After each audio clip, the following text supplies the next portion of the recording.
Questions of Doom. Hello, welcome back to another Questions of Doom. In this series, I attempt to answer any questions that you send my way using the archaeosoup@gmail.com email address as located on the channel homepage. And I hope that in answering these questions using a video, the answer is not only useful to the person who asks the question, but also to you, the general viewers of YouTube land and your glorious hordes. This week's question, this question, I don't get a question every week yet, but this question comes from someone called SudokuFan96, and it's quite an interesting question. There you go. Dear Archaeosoup, hello. I am curious about the past, okay? I often hear about buildings and pottery, etc., when looking at archaeological videos and books. However, I am wondering, is it possible to locate my great brackets times 10 grandfather and find out what they were doing on the 9th of November in Mesolithic times? Yours sincerely, SudokuFan96. Okay, well, that is a good question. Good in as much as there are many different strands that I could follow, but I shall follow two strands. First of all, the question of individuality. To some, there were no individuals before a certain time in the past.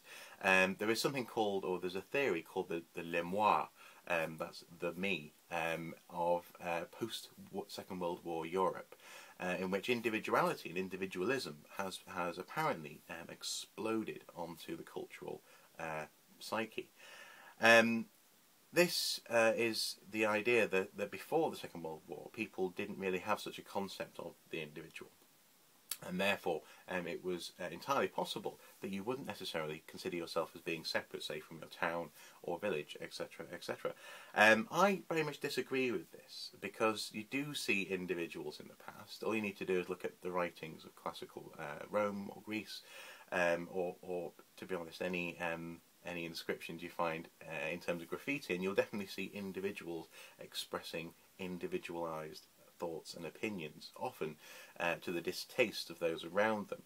So, first of all, yes, I think that there probably were individuals in the past. Whether or not they had the need to express themselves Lady Gaga style, I don't know, but they almost certainly had an individual experience of the world around them, and therefore had opinions. The second question, or the second strand rather, that I'll follow is, to what extent can we see this? And that's a very good, very excellent question. Sometimes it is possible to trace the relationship between today and an individual. More often than not, this is using genetics. The most famous case, probably to date, is from Cheddar Gorge, where a gentleman who was found in a cave in Cheddar Gorge from the Ice Age, essentially, has been tracked down genetically to their great times X and grandchild. And this person hadn't moved out of the area, despite there having been 15 to 30,000 years between the two of them. So sometimes you can have that direct relationship between a person in the past and sometimes a person in the present. However, more often than not, this isn't the case. And actually, there's a historian, a French historian called Ferdinand Braudel, who came up with a ladder of inference to try and analyse to what extent we can actually see things happening in history. And on this ladder there were three steps. There was the longue durée, or the long term, which could probably broadly be defined as the fashions and foibles which go through society over the long term. So in archaeology that could be compared to shifts in technology, shifts in cultural preferences such as clothing or even language, which occur in such a way as to be observable.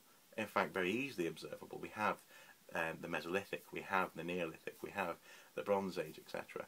We have the medieval period or periods, but they cannot be tied down to individual people. They are happening, and they are broad cultural changes that we see through time.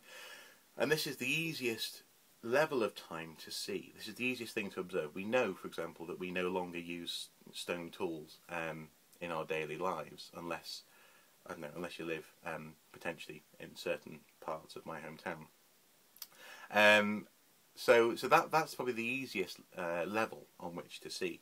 The middle level is called the conjoncteur, or the conjuncture rather, which is called generational time.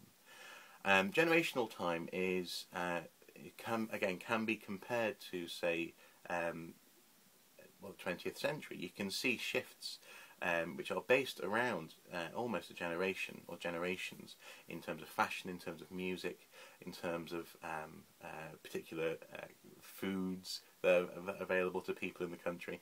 And this is observable and is slightly more directly transferable onto people.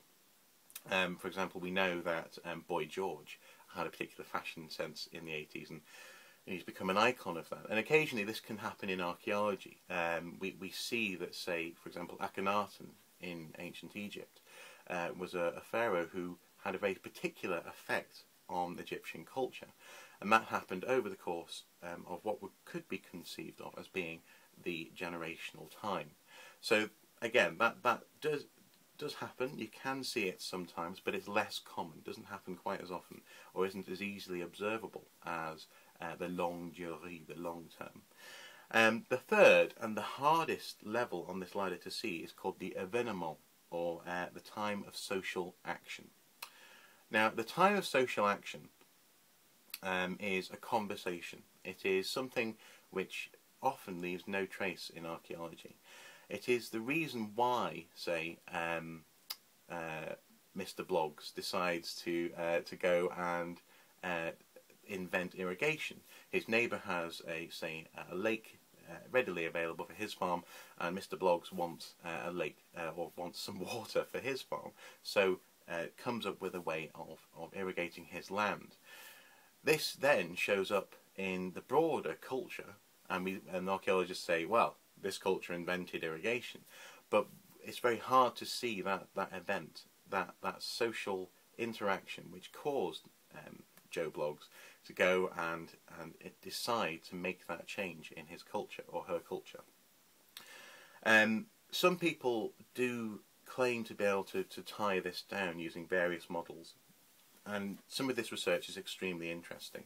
And occasionally, actually, it can be as simple as seeing that there are, for example, there's a certain find from the Paleolithic where there seems to be someone who's deliberately making figurines that explode when they're fired.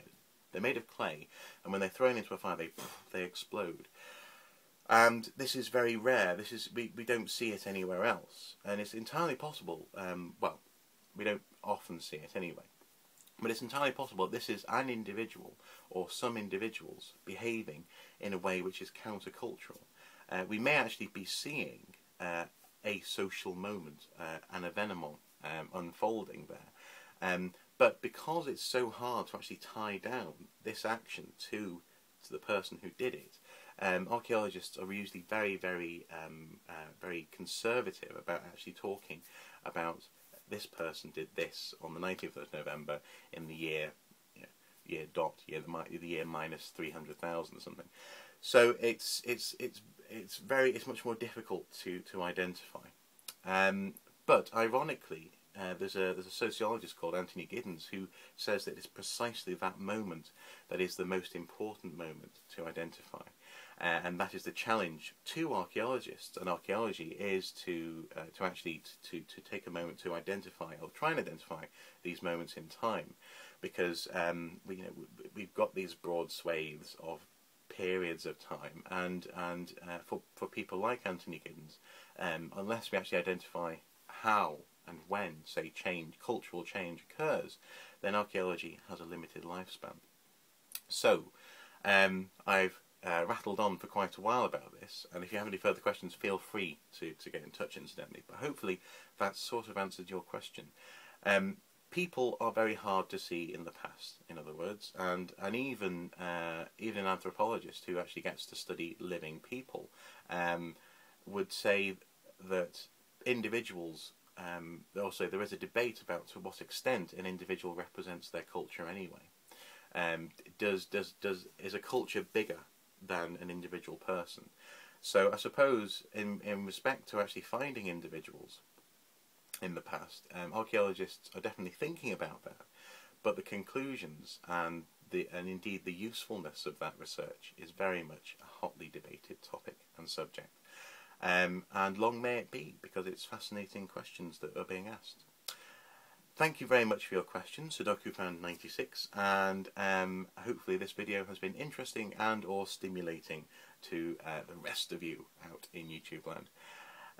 Until next time, thank you very much.